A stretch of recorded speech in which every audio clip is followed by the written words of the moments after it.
오늘 아모스 8장 11절에서 14절 말씀 읽었고요. 제목은 인생 최고의 재앙이라는 제목입니다. 인생 최고의 재앙. 여기 아모스서의 배경은 여로보암 2세 가장 부강할 때, 가장 번성할 때에 쓰여진 책이라고 우리가 그 배경들을 이렇게 나누었었습니다. 자, 그런데 이 북이스라엘은 여로보암이 죽고 나서 한 40년 후에 완전히 아수르에게 멸망을 당하거든요. 그 예언을 아모스를 통해서 지금 전달하고 있는 것입니다. 많은 사람들은 재앙이 일어난다 혹은 문제가 생긴다 하면 육신적인 것들을 생각할 것인데, 하나님은 그 재앙의 가장 큰 재앙이 무엇이냐? 말씀이 말라지는 것이 재앙이다 라고 말하고 있다는 거예요. 앞으로 북쪽 이스라엘에 선지자가 없어지고 하나님의 말씀을 전하는 사람들이 없어져서 너희들이 크나큰 기근을 당하게 될 것이다, 이렇게 예언하는 것입니다. 12절에 보면 사람이 이 바다에서 저 바다까지 북쪽에서 동쪽까지 비틀거리며 여호와의 말씀을 구하려고 돌아다녀도 얻지 못할 것이다. 13절에 그날에 아름다운 처녀와 젊은 남자가 다 갈아여 쓰러지리라. 여러분, 인생에서 가장 힘이 있고 아름다운 시기를 따진다면 청년의 때입니다. 청년들이 길바닥에 누워있는 거예요. 힘이 없어서. 사실 우리가 사는 시대에는 이런 것을 체험할 기회가 많이 없습니다만, 여러분, 그것을 우리의 인생에 빗대어서, 우리의 인생에 대입해서 내가 길바닥에 엎부러져 있고 내 자녀가 시궁창에 박혀 있고 이런다면 얼마나 큰 재앙인지가 이렇게 느껴질 수 있는 거거든요. 그러한 기근이 오는 이유가 말씀이 끊어졌기 때문이다, 이렇게 말합니다. 그래서 오늘 성경이 말하는 것은 말씀 없는 기근이 인생 최고의 재앙이다라고 지금 말하고 있는 것이에요. 하나님이 이스라엘 우상 숭배에 대한 대가로 재앙을 주는데 그 재앙이 말씀을 끊어버리겠다는 거죠.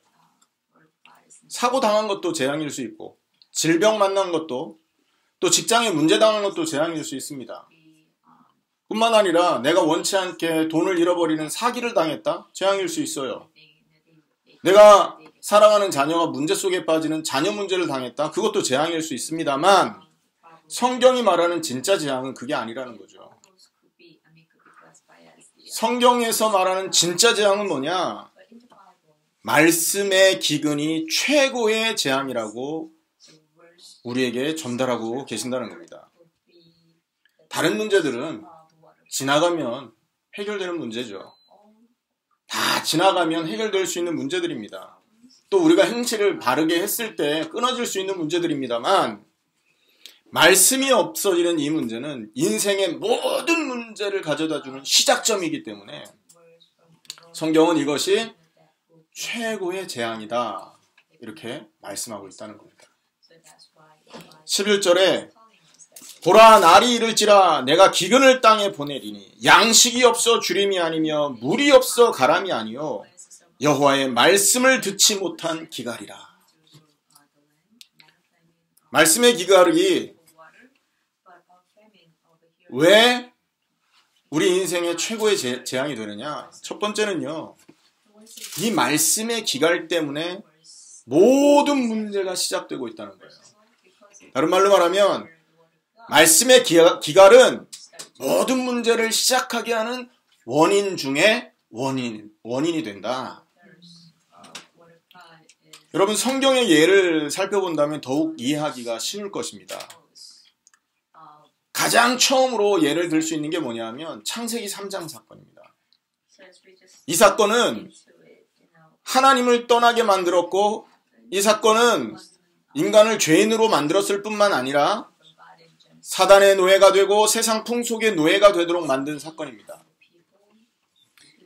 인생 모든 문제의 근본 원인이 되는 이 창세기 3장이 그러면 어디서 시작됐느냐라는 거예요. 여러분도 잘 아시다시피 말씀을 놓친 데 원인이 있었다고 성경은 말하고 있습니다.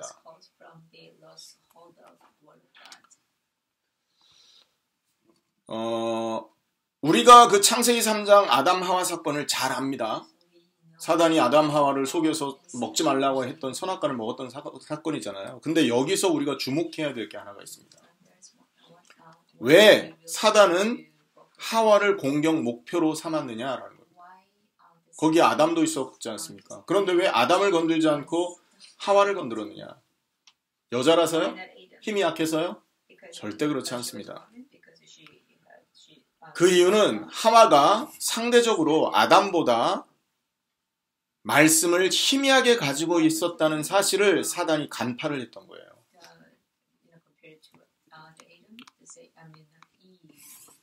하와가 말씀이 희미하니까 사단은 그를 공격 대상으로 삼아서 전체를 넘어뜨려 버린 겁니다.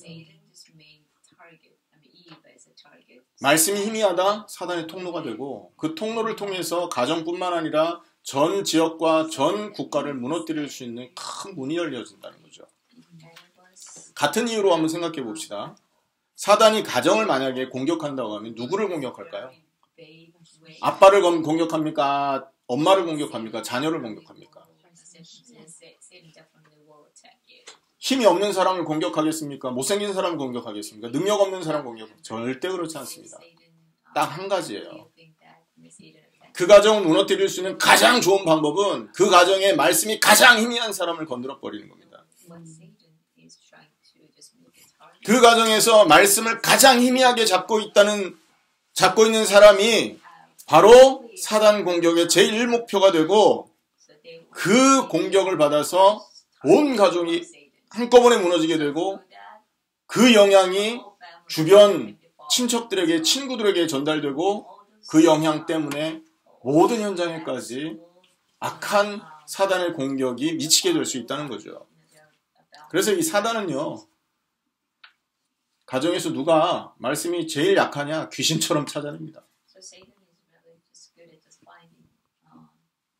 여러분 사단의 공격 대상이 되지 않기를 축원합니다. 무슨 다시 말씀으로 돌아가서 말씀의 기갈이 왜 문제냐? 말씀이 없는 것이 모든 문제의 시작점이기 때문에 그렇다는 거예요. 창세기 3장에도 그렇고 가정도 마찬가지입니다. 말씀이 희미하다 다 끝나는 거예요. 두 번째 예를 들어보겠습니다. 여러분 사무엘상 3장에 보면 엘리 제사장이 나옵니다. 사무엘이 나시린으로 엘리 제사장 시대에 그 성전에 가서 자랐잖아요. 사무엘 어린 시절이었어요. 어린 시절에 엘리 제사장 밑에서 교육을 받고 있었을 때예요. 근데 사무엘상 3장 1절에 말씀하기를 이런 말씀이 있습니다. 사무엘상 3장 1절에 보면 여호와의 말씀이 희귀하여 이상이 흔히 보이지 않았더라. 말씀 끊어진 시대였다는 거죠. 여러분 엘리 제사장이라고 하면 하나님께 말씀을 받는 대표자입니다. 그런데 그 엘리 제사장에게 말씀이 전달되지 않아요. 그 증거가 여러분 하나님이 엘리 제사장에게 나타났습니까? 그 어린 사무엘에게 나타났습니까? 사무엘아 사무엘아 불렀거든요. 그랬더니 밤에 일어나서 엘리 제사장한테 쫓아갑니다. 제사장님 저를 불렀습니까? 잠자는데 깨우니까 얼마나 귀찮아요. 야 난 너 부른 적 없다. 가서 자라. 두 번째 불러요. 사무엘아 사무엘아. 또 가서 나를 누가 분명히 불렀는데 우리 제사장님 부른 거 아닙니까? 야 그때 이제 뭐가 온 거죠. 내가 너를 부른 적이 없는데 네가 들린다면 하나님이 너를 부르는 거니까 다음에 부르면 하나님께 대답해라. 세 번째 사무엘아. 그리고는 그 엘리 제사장 집안의 저주 재앙을 예언했잖아요. 그래서 그 말씀을 들은 사무엘을 엘리가 불러 세웁니다. 그리고 무슨 말씀 하시더냐? 이 사무엘상 3장에 나오는 사건입니다. 그때 엘리 제사장 집에 어떤 재앙이 일어납니까? 그 집안에 노인이 전부 끊어집니다. 엘리 제사장을 마지막으로 해서 노인이 한 사람 남아있지 않아요. 그 말은 그 가정의 남자들이 젊어서 전부 죽었다는 거죠. 그리고 나서 얼마 있다가 언약궤 빼앗기는 사건이 일어나고요. 그리고 언약궤를 찾으러 찾기 위한 전쟁이 벌어지는데 그 전쟁에 홈리와 비느하스 그 아들들이 출전을 하잖아요. 거기서 그 아들 둘이가 죽어요. 그 전사 소식을 엘리 제사장이 집에서 의자에 앉아있다가 들었습니다. 깜짝 놀라서 넘어져가지고 목이 부러져 죽죠. 그리고 그렇게 죽은 엘리 제사장 이후로는 그 집안에 젊은 사람이 하나도 없어집니다. 무슨 말입니까? 말씀이 끊어지니까 그렇게 된다는 거예요. 엘리 제사장의 아들 홈리와 비느하스 했던 일 기억하시죠? 성전에서 회막에서 수종들인 여자들하고 나쁜 짓 하고, 그리고 하나님께 드려야 될 제물을 자기가 먼저 건져갖고 뜯어먹고, 그러니까 하나님이 홈리 비느하스를 먼저 치신 거예요. 왜 그런 일이 벌어집니까? 딱 한 가지라니까요. 말씀이 기갈이 왔다는 거예요. 두 번째 예였습니다. 말씀이 희귀하여 이상이 흔히 보이지 않았다. 그것 때문에 엘리 제사장 집안이 무너졌고 이스라엘 전체에 흑암이 덮여버린 겁니다. 언약궤 빼앗기지 않습니까? 세 번째는요, 많이 있습니다만 우리가 지금 살펴보고 있는 분열 왕국 시대를 살펴볼 수 있습니다. 분열 왕국 시대라고 하면 언제입니까? 계속 얘기하는데 이 정도는 좀 아셔야 되거든요. 분열 왕국 시대가 언제예요? 그때가 언제부터 시작됩니까?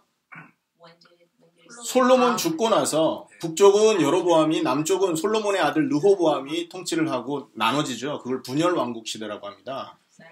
그래서 여로보암을 중심으로 해서 쭉 진행을 하다가 왕조가 몇 번 바뀌죠. 여로보암 왕조, 그 다음에 바사 왕조, 그 다음에 그 아합 왕조. 아합을 누가 죽이죠? 예후가 마지막 왕조였고, 그리고 나서 5명의 왕이 있었잖아요. 그 5명의 왕의 마지막 왕의 이름이 뭐죠? 호세아 왕. 여러분이 호세아라는 이름과 호세아 선지자 이름이 같아요. 그런데 성경에는요, 이름이 똑같고 똑같은 뜻인데 호세아 선지자하고 호세아 왕하고 이름을 바꿔 썼습니다. 다르게 써요. 왜냐하면 너무 저주받은 왕이거든요. 호세아 왕이. 그 철자 하나를 바꿉니다. 호세아 선지자의 이름. 이런 왕조가 분열 왕조입니다. 그죠?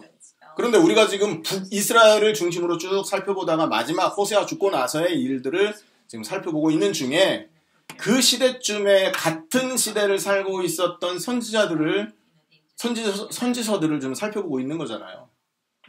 열왕기 하에 보면 여러분 열왕기하 17장에 하나님이 예레미야를 통해서 기록됐다고 합니다. 그 예레미야 선지자를 통해서 했던 그 북이스라엘이 망한 이유가 열왕기하 17장에 쭉 기록됐잖아요. 기억하시죠? 그리고 두 번째 우리가 살펴본 게 호세아 선지서. 그리고 세 번째 살펴보는 곳이 아모스 선지서입니다. 호세아서나 아모스서나 소선지서에 속해 12권의 책들 중에 하나입니다. 옛날에 이 소선지서를 한 권의 책으로도 봤다고 하더라고요. 어쨌든 그 아모스서를 지금 살펴보고 있는데 요때의 특징이 뭐냐라는 거예요. 특히 남쪽 유다는 제껴놓고 북쪽 이스라엘의 특징이 뭐였냐라는 거예요. 우상 숭배가 엄청났잖아요. 여로보암이 단과 베델에다가 금송아지 세워놓고 섬기라고 했었잖아요. 그리고 말씀이 왜곡됐죠. 하나님이 허락차지 기름 부어 세우지 않은 제사장들을 마음대로 세워가지고 단에서 베델에서 우상 숭배하는 데 썼다고요. 이러니까 수백 년 동안 말씀이 왜곡이 되는 겁니다. 섞이고 희미해지고, 심지어는 이방의 신전에서 하나님의 율법을 가지고 섬기는 것 같이 흉내를 내요. 그거를 인정해줘요. 예전에 교회에서 여름 성경학교를 많이 했잖아요. 지금도 하잖아요. 여름 성경학교를 통해 교회가 부흥하니까 이 눈치챈 거야. 불교가 눈치를 챘네. 그래가지고 여름 불교 학교를 열었어요. 그래가지고 온 동네에다 플래카드 다 걸어놓고 아이들 막 초청하죠. 근데 그거를 당연하게 생각을 하는 겁니다. 심지어는 여러분 그 교회가 스님들을 초청해서 설교를 시켜요. 그리고 모슬렘 사원의 그 지도자들을 데려다가 교회에서 강연도 시키고. 남 얘기 아니에요. 지금 우리가 살고 있는 시대의 얘기입니다. 북쪽 이스라엘 상황하고 너무 닮아 있다는 거죠. 자, 그러면서 이 아모스서에 보면 이 장사하는 사람들, 오늘 우리가 읽지는 않았습니다만 이 뭡니까? 장사하는 사람들이 가난한 자를 속여서 돈 버는데 혈안이 돼 있었던 내용이 기록이 되어 있습니다. 어디냐? 아모스 8장 4절에서 6절인데요. 이렇게 말하고 있습니다. 가난한 자를 삼키며 땅에 힘없는 자를 망하게 하려는 자들아, 이 말을 들으라. 5절입니다. 너희가 이르기를 월삭이 언제 지나서 우리가 곡식을 팔며 안식일이 언제 지나서 우리가 밀을 내게 할꼬. 이 무슨 말입니까? 하루가 그 하나님 앞에 집회를 하는 날, 월삭이라는 그날 하나님 예배하는데 요게 빨리 끝나기를 바라는 거예요. 월삭이 언제 지나서 우리가 곡식을 팔까? 그 집회하는 동안, 예배하는 동안은 장사 못하니까 예배하는 내내 무슨 생각만 하는 거예요? 빨리 끝나라. 끝나자마자 나는 가서 장사할 거다. 빨리 가갖고 돈 벌 거다. 요 생각을 하고 예배 자리에 앉아 있는 거죠. 교회 요즘에 나와 있는, 교회에 다니고 있는 사업하는 사람들, 직장인들 어떤 생각으로 예배를 합니까? 온전히 그 시간에 하나님만 높이자. 하나님을 경외하는 마음으로, 하나님을 사랑하는 마음으로 하나님께 찬양하자라는 중심으로 앉아 있습니까? 아니면 빨리 이 시간, 한 시간 왜 이렇게 길어? 시간 바라보면서 목사님 왜 했던 얘기 또 하고 자꾸 엉뚱한 데로 빠져갖고 다른 새끼를 내서 딴 얘기 하고 있어. 이런 생각하고 있습니까? 몇 분이 지금 슬쩍 웃는데 찔리시면 회개하십시오. 하나님 사랑하는 마음으로 예배하는 거예요. 근데 여기에 보면 북쪽 이스라엘이 똑같이 그 짓을 하고 있었다는 거예요. 빨리 월삭이 지내라. 그래야 곡식을 판다. 그리고 안식일이 언제 끝나냐? 빨리 끝내야지 내가 밀을 팔 거 아니냐. 밀 갖다가 장사하려고 하는 겁니다. 그러면서 여기 보면 그 뒤에 에바를 작게 하고 세계를 크게 하여 거짓 저울로 속이며 은으로 힘없는 자를 사며 신 한 켤레로 가난한 자를 사며 찌꺼기 밀을 팔자 하는도다. 에바라는 건 뭘 말하느냐 하면요. 그 곡식을 다는 뭐라고 합니까? 기준. 저울을 말하는 거예요. 그거를 작게 파는 거죠. 그리고 돈을 많이 버는 겁니다. 세겔. 그러니까 이거는 돈의 단위죠. 이해되십니까? 물건을 조금 주고 돈을 많이 벌고 싶은 거죠. 어쩌면 요즘에 우리가 살고 있는 세상하고 닮아 있습니까? 가능하면 속이잖아요. 저울도 속이고 뭐도. 여러분 주유소에 가면 주유소 그거 속이는 사람들도 있다면서요. 그 눈금 같은 거. 그래갖고 사람들은 이렇게 한 30갤론을 얘기했는데 한 25갤론 팔고 30갤론짜리 돈을 받는 거예요. 이런 식으로 속여서 장사하는 사람들 얼마나 많습니까? 그러면서 뭐라 그래요? 장사하려면 그 정도는 속여야 돼. 그래야 돈 벌지. 심지어 그걸 또 인정하는 주변 사람이 인정해주네. 뭐 당연히 그럴 수 있지. 그리고요 6절에 보면 은으로 힘없는 자를 산대요. 가난한 자를 신 한 켤레로 산대요. 무슨 말입니까? 재물에 대한 욕심 때문에 인권이 완전히 유린이 된 걸 말하는 겁니다. 재물을 얻기 위해서 사람을 매매하는 것을 당연하게 여기는 시대가 됐다는 거예요. 그 시대가. 여로보암 시대였잖아요. 돈은 많았다니까요. 여로보암 2세 때였습니다. 여러분 북쪽 그 경계선이 솔로몬 시대의 경계선하고 맞닿았었다고요. 가장 부강한 시대였어요. 그런데 그 부가 어디서 온 겁니까? 이렇게 온 거라고요. 속여서 사기치고 사람 파는 것, 사람을 매매하는 것을 당연히 여기는 수준으로 그 사회가 타락을 해버린 거죠. 이런 사회에서 최고의 가치가 뭐겠습니까? 돈이면 다 되는 겁니다. 어쩌면 요즘 시대하고 이렇게 닮아 있습니까? 돈이 최고의 가치가 돼서 인권도 없고 윤리도 없고 도덕도 없고 돈 때문에 부모도 죽이잖아요. 돈 빨리 유산 받아내려고. 보험 들어놓고 생명보험 들어놓고 남편 죽이는 사람들이 가끔 나오잖아요. 생명 들어놓고 자기 부인 죽이는 사람들이 뉴스에 가끔 나오잖아요. 전부 일어나는 일이 뭐예요? 돈 때문에 그렇다니까. 북쪽 이스라엘 상황이 지금 우리가 살고 있는 상황은 너무나 닮아 있다는 걸 기억하셔야 됩니다. 이거는요, 장사하는 사람들을 향해서 했던 말입니다만 아모스 2장에는 종교인들을 향한 말이 또 나오네요. 아모스 2장 6절에서 8절인데 이런 말이 있습니다. 여호와께서 이와 같이 말씀하시되 이스라엘의 서너 가지 죄로 말미암아 내가 그 벌을 돌이키지 아니하리니 이는 그들이 은을 받고 의인을 팔며. 교회 내에 하나님 계획 때문에 말씀을 순종하다가 어려움을 당한 의인들이 있는 겁니다. 의인은 말씀을 순종하는 사람들을 말하잖아요. 그런데 그들이 헌금 못 내고 그들이 막 이렇게 어려움을 당하니까 거들떠보지도 않고 그들을 이용해서 돈 버는 데 궁리를 하는 거예요. 교회가. 신 한 켤레를 받고 가난한 자를 팔며. 똑같죠. 교회 모습, 종교 지도자들의 모습이. 힘없는 자의 머리를 티끌 먼지 속에 발로 밟고 힘 없으니까 교회가요. 막 그 교회 지도자들, 종교 지도자들이 그런 짓들을 한다는 거죠. 연약한 자의 길을 굽게 하며 아버지와 아들이 한 젊은 여인에게 다녀서 내 거룩한 이름을 더럽히며.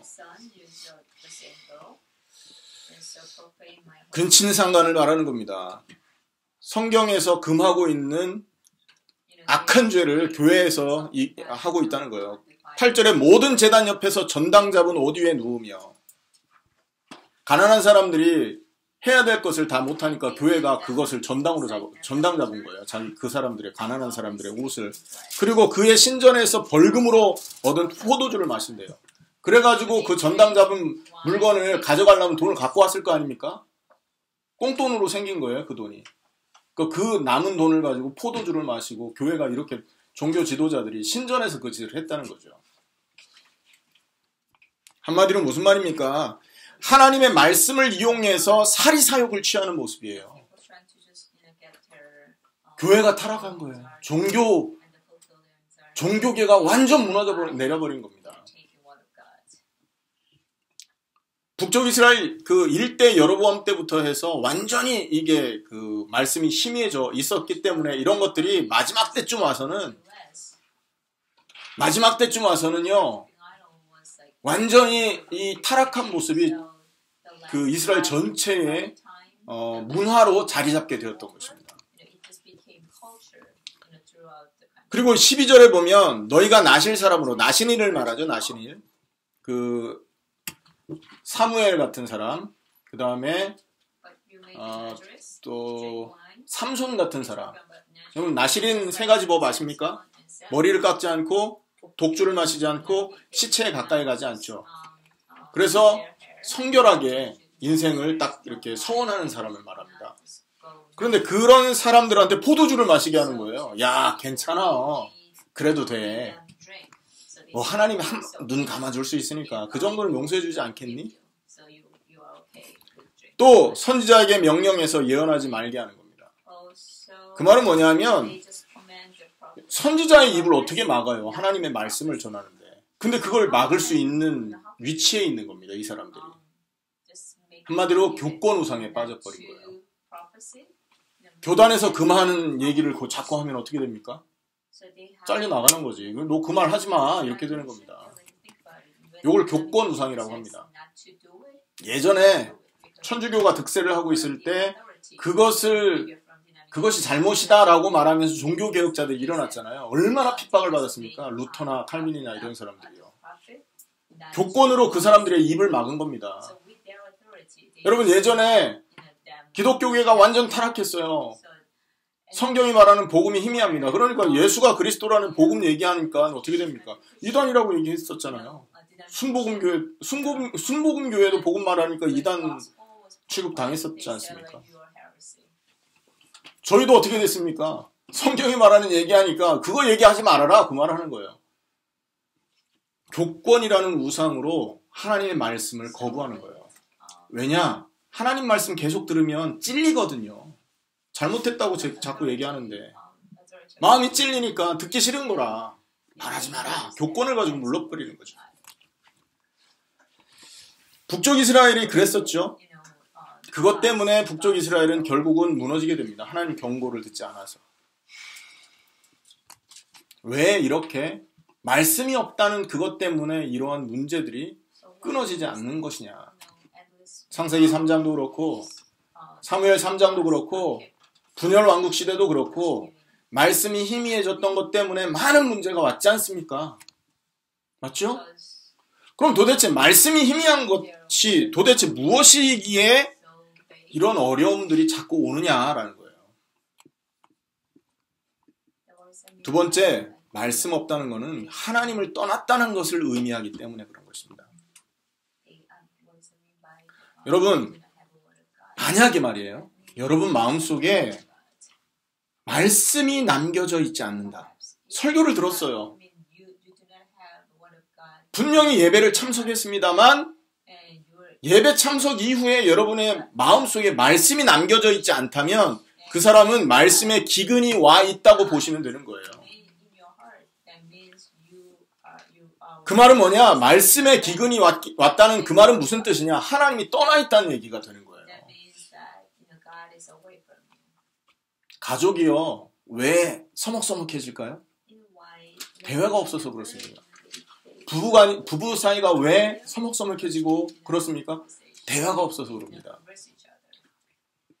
요즘에 사단이 가정을 어떻게 깹니까? 전부 스마트폰 가지고 자기 방에 다 들어가게 만들었잖아요. 그 가족끼리 대화가 없어요.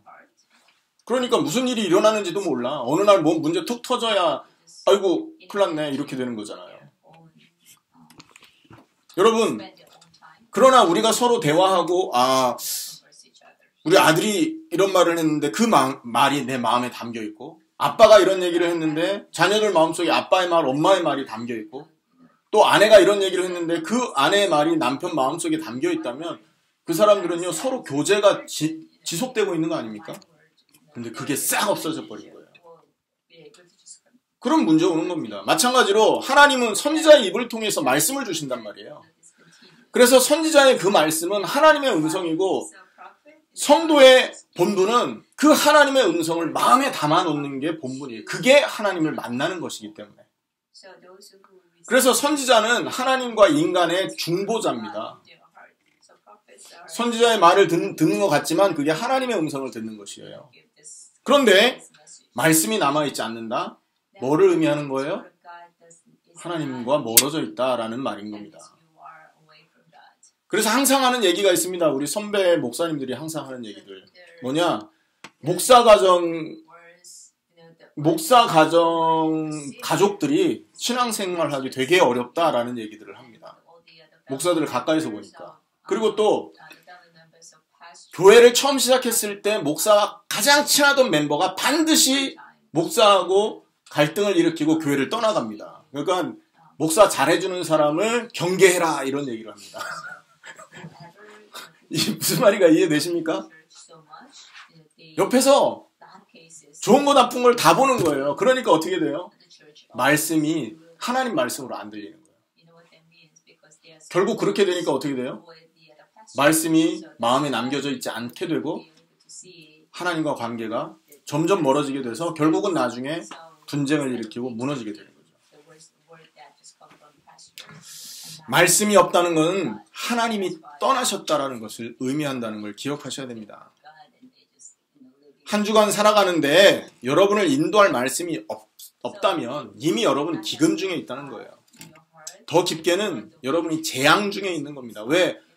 이스라엘의 재앙이 물이 없어 밥이 없어 기근이 아니라 그랬잖아요. 말씀이 없어 기갈이라 그랬단 말이에요. 우리 마음에 말씀이 남아있지 않다? 이미 기근이 와 있는 것이고 말씀이 남아있지 않다? 이미 재앙 중에 있는 겁니다. 이런 사람의 인생 어떻게 되는 줄 아십니까? 뭐를 해도 행복하지 않습니다. 돈이 많아도 행복하지 않고 공부 잘해도 행복하지 않고 사람들한테 인정받아도 행복하지 않은 거예요. 그리고 어느 순간 문제가 오는데 왜 이 문제가 오지? 답이 안 생기는 겁니다. 내가 뭐 잘못했나? 내가 혹시 뭔가 하나님 앞에 죄를 지었나? 이 수준으로 머무는 거죠. 말씀이 없다는 것은 하나님과의 관계에 문제가 왔다는 거예요. 첫 번째는 뭡니까? 말씀이 없다는 것이 왜 문제가 되느냐? 그것이 모든 문제의 원인이기 때문이다라는 거고, 두 번째는 뭐예요? 말씀이 없다는 것이 왜 문제냐? 하나님과의 관계가 끊어졌다는 걸 의미하기 때문이다라는 거죠. 자, 그래서 성경에는 이 문제에 대한 해결책을 아모스의 입을 통해서 이스라엘 백성들에게 전달해주고 계신다는 걸 기억하셔야 됩니다. 자, 그러면 이 말씀이 없는 이 시대에 우리가 어떻게 충만한 말씀 안에서 거할 수 있는 사람이 되겠냐? 이게 세 번째 내용인데요. 그리스도의 언약 속에 거해야 되는 것입니다. 아멘? 뭐라고요? 그리스도의 언약 속에 거하시는 겁니다. 여러분, 구약 성경의 기록 목적이 뭡니까? 그리스도 오신다는 거 가르쳐주기 위해서 기록되어 있는 거예요. 신약 성경의 기록 목적이 뭡니까? 기록 이유? 그 그리스도가 오셨는데 그 그리스도는 예수다라는 것을 말하기 위해서 쓰여진 책이에요. 그렇기 때문에 신약 성경과 구약 성경의 최고의 핵심은 뭐냐? 그리스도가 되는 거예요. 그럼 그리스도가 뭡니까? 모든 문제 해결자라고요. 이 그리스도가 어떤 분입니까? 하나님의 최고의 관심인 겁니다. 성경이 여러분, 하나님이 왜 이 세상을 움직입니까? 그리스도의 이름이 증거돼야 되니까 이 시대가 지금 움직여지고 있는 거예요. 할렐루야. 그리스도 이름이 모든 민족에게 증거되면 이 땅은 끝납니다. 그래서 여러분, 지구가 역사가 지금 움직이고 있는 이유, 우리가 숨쉬는 이유, 그리스도 때문이다라고 믿으셔야 되는 거예요. 모든 민족에게 이 복음이, 천국 복음이 증거된 다음에 끝이 온다 그랬는데 아직 끝이 안 오고 있잖아요. 한 가지죠. 그러면 그리스도 때문에 역사가 움직여가고 있어요. 하나님의 그러면 최고 관심은 뭡니까? 그리스도입니다. 성경의 최고 관심은 뭡니까? 그리스도입니다. 아담이 몇 살에 죽었냐, 아담이 천국 갔냐, 그건 중요한 게 아니에요, 여러분. 그거는 가보면 확인해보면 되잖아. 그런데 성경에 왜 아담이 기록되어 있습니까? 바로 그 아담이 메시아의 그리스도의 조상이다라는 걸 설명하려고 말하는 거예요. 여러분, 성경에 보면 이스라엘이 어마어마한 죄악을 하나님 앞에 범하잖아요. 그런데 하나님이 이스라엘 보호하십니다. 왜일까요? 그리스도 때문에 그렇습니다. 그 백성을 통해 그리스도가 오셔야 되니까 이스라엘 백성을 보호하신 거예요. 아브라함이 실수했잖아요. 근데 아브라함을 벌하지 않습니다. 왜일까요? 메시아 그리스도가 아브라함의 후손 중에 오시도록 약속되어 있기 때문에. 이해되시죠? 그리스도의 언약 속에 거할 때 우리는 이 말씀의 기갈 재앙에서 빠져나오는 것이다. 기억하십시오. 자, 오늘 본문에 보시면 9절입니다. 아모스 9장 8절 9절인데요. 이런 말씀이 있습니다. 보라, 주 여호와의 눈이 범죄한 나라를 주목하노니 내가 그것을 지면에서 멸하리라. 그러나 야곱의 집은 온전히 멸하지는 아니하리라. 여호와의 말씀이니라. 여러분, 왜 야곱의 집을 온전히 멸하지 않을까요? 왜요? 그 야곱의 집을 통해 메시아 그리스도가 오시는 거예요. 그러니까 완전히 멸해버리면 그 언약이 없어지는 거 아닙니까? 그래서 야곱의 집을 멸하지 않고 남은 자를 통해서 다시 부흥시키고 다시 회복시키는 겁니다. 애굽 시대에 완전히 망할 수 있었던 게 이스라엘 아니었습니까? 바로 왕이 다 죽이려고 했잖아요. 씨를 말리려고 했다고요. 그런데 하나님이 어떻게 이스라엘 백성을 보존하십니까? 모세를 나일강에 띄우잖아요. 갈상자에 띄워서 그 모세가 저 애굽 궁정에 들어가 살도록 만들어 주시잖아요. 그리고 나중에 그 모세가 장성해서 이스라엘 백성을 애굽에서 출애굽시키도록 하나님이 작업을 하시지 않습니까? 위기 때마다 하나님이 어마어마한 기적을 통해 하나님의 언약을 이루어 가십니다. 여러분 북쪽 이스라엘 남쪽 유다가 다 멸망했잖아요. 그런데 신기하게도 하나님의 언약 잡은 사람들이 곳곳에 남아 있어요. 그 사람들을 통해서 다시 성전을 회복시키죠. 그리고는 하나님의 언약이 다시금 전달되도록 역사를 하셨던 것입니다.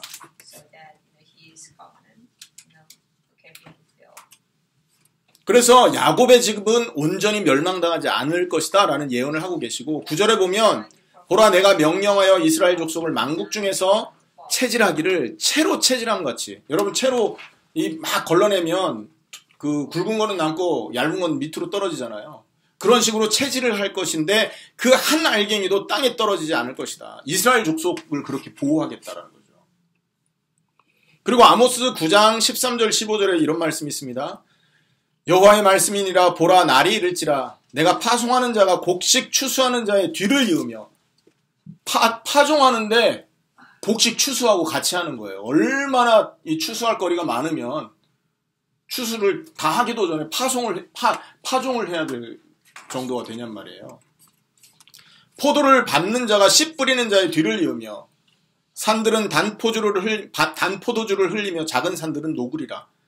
포도가 얼마나 많이 열렸으면 이렇게 되냔 말이에요.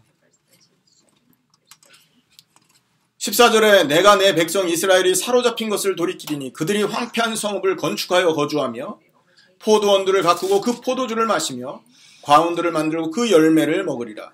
내가 그들을 그들의 땅에 심으리니 그들이 내가 준 땅에서 다시 뽑히지 아니하리라. 할렐루야. 아멘. 왜 이런 언약을 하나님이 이스라엘이 다시 허락하냐? 그리스도 때문에 그렇다는 겁니다. 죄악을 범함으로 망할 수밖에 없었던 이스라엘에게 하나님이 이런 약속을 주시는 이유는 그 후손 중에 메시아 그리스도가 오셔서 세상을 구원해내는 것이 하나님의 언약이었기 때문에 그렇거든요.